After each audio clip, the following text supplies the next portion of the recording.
வணக்கம், வந்தனம், நமஸ்தே, நமஸ்காரம். நான் நம்ம வீட்டு தாத்தா பாட்டி சாப்பாடு நிகழ்ச்சிக்கு உங்களை அன்புடன் வரவேற்கிறேங்க.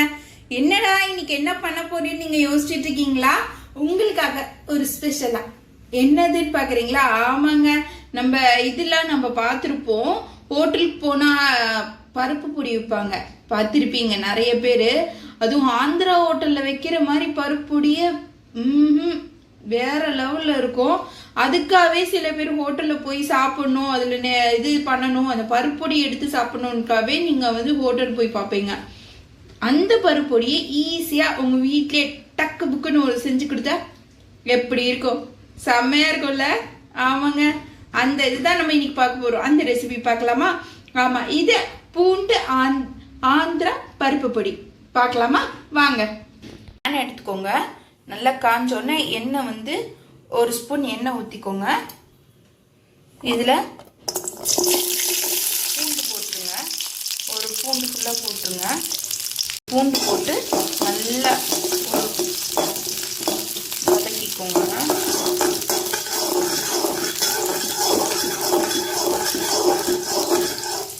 இது நல்லா பொரியட்டும். இது பொரியும் போதே என்ன பண்ணுங்க,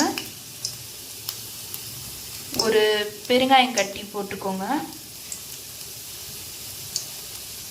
இதோட கொஞ்சம் கருவேப்பிலை,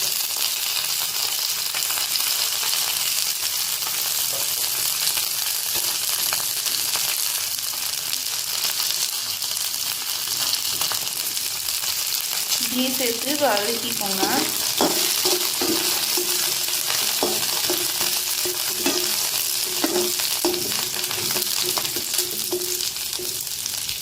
இதுலேருந்து கருவேப்பிலை இந்த இதையும் பெருங்காயத்தையும் எடுத்துடலாம்.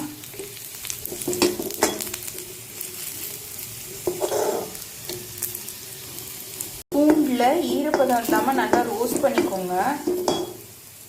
ரோஸ்ட் ஆயிடுச்சுன்னா இது எடுத்துடலாம். இப்போ நம்ம பார்த்தீங்கன்னா ஒரு அரை என்ன கப்பு எடுக்கிறீங்களோ அதே கப்பில் மெஷர்மெண்ட் பண்ணிக்கோங்க. ஒரு கப்பு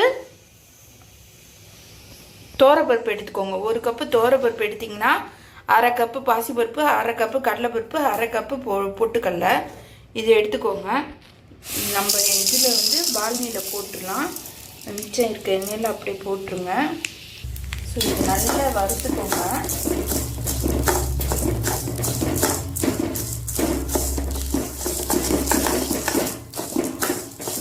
எல்லாத்தையும் போட்டு வறுத்துக்கோங்க நல்லா.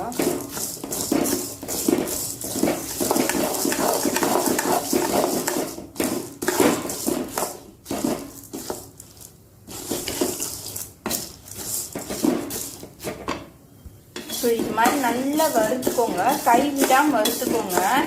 இது நல்லா கோல்டன் ப்ரௌன் கலரில் வரணும். இப்போ இந்த இதுலேயே போதும் நம்மளுக்கு வறுபட்டது. ஸோ இப்போ என்ன பண்ணுங்கள், இதை அடுப்பு அணைச்சிருங்க. இதை இது ட்ரான்ஸ்ஃபர் பண்ணி வச்சுக்கோங்க. ஏன்னா இதில் இருந்துச்சுன்னா ரொம்ப தீஞ்சு போயிடும். இதை ட்ரான்ஸ்ஃபர் பண்ணி வச்சுருங்க. அப்போ தான் இது தீயாமல் இருக்கும்.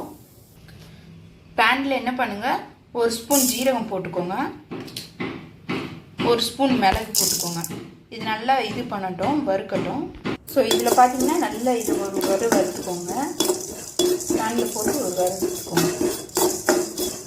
நல்லா வாசனை வரும். கொஞ்சம் பொரியும், அந்த மிளகும் கொஞ்சம் இதாச்சுன்னா அதனால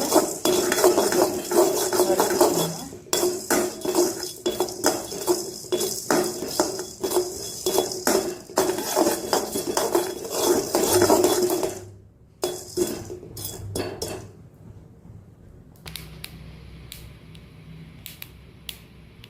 நல்லா பொரிஞ்சு வருது.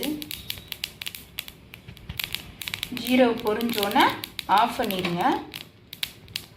ஒரு 15லேருந்து 20 மிளகா உங்கள் காரம் பொறுத்து நீங்கள் போட்டுக்கோங்க. இதை போட்டு ஒரு வறுத்துக்கோங்க. அதே அடுப்பில் லைட்டாக இது அடுப்பை அணைச்சிட்டு சூடாக இருக்கும். சூடாக இருக்க கல்லில் ஜஸ்ட்டு உப்பு மட்டும் லைட்டாக போட்டு ஒரு வறுத்து எடுத்துக்கோங்க. ஒரு வறுத்து எடுத்துருங்க. இப்போ நம்ம வறுத்து எல்லாத்தையும் ஒன்றா போட்டு பொடி பண்ணி வந்துடலாம். நல்லா அரைச்சி எடுத்துகிட்டு வந்தாச்சு. இது கொஞ்சம் குறை குறைன்னு அரைச்சி எடுத்துக்கோங்க. இந்த மாதிரி தான் அரைச்சி எடுத்துகிட்டு வரணும். ஸோ இப்போ நம்மளோட பருப்பு பொடி ரெடி ஆயிடுச்சுங்க. அதுவும் பூண்டு போட்ட ஆந்திரா ஸ்டைல் பருப்பு பொடி ரெடி ஆயிடுச்சுங்க. ஸோ இது பார்த்தீங்கன்னா நீங்கள் சாத்துல போட்டு அப்படியே நெய் ஊற்றி இந்த பருப்பு பொடியை போட்டு சாப்பிட்டு பாருங்க, அப்படிதான் இருக்கும், செம்மையா இருக்கும். ஸோ இதே மாதிரி ஒரு டேஸ்டியா எம்மியா ஒரு ரெசிபி வேணும்னு நினைச்சீங்கன்னா நம்ம வீட்டு தாத்தா பாட்டி சாப்பாடு நிகழ்ச்சியை நீங்க மறக்காம சப்ஸ்கிரைப் பண்ணுங்க, லைக் பண்ணுங்க, ஷேர் பண்ணுங்க, அண்ட் மறந்துடாம பெல் பட்டனை கிளிக் பண்ணாதான் நெக்ஸ்ட் என்னென்ன வீடியோ வருதுன்னு உங்களுக்கு உடனே வரும். ஸோ கமெண்ட் செக்ஷன்ல நெக்ஸ்ட் என்ன வீடியோ வேணும்னு சொல்லிட்டு எனக்கு கமெண்ட் பண்ணுங்க. நான் உங்களோட நெக்ஸ்ட் வீடியோல சந்திக்கிறேன். பை.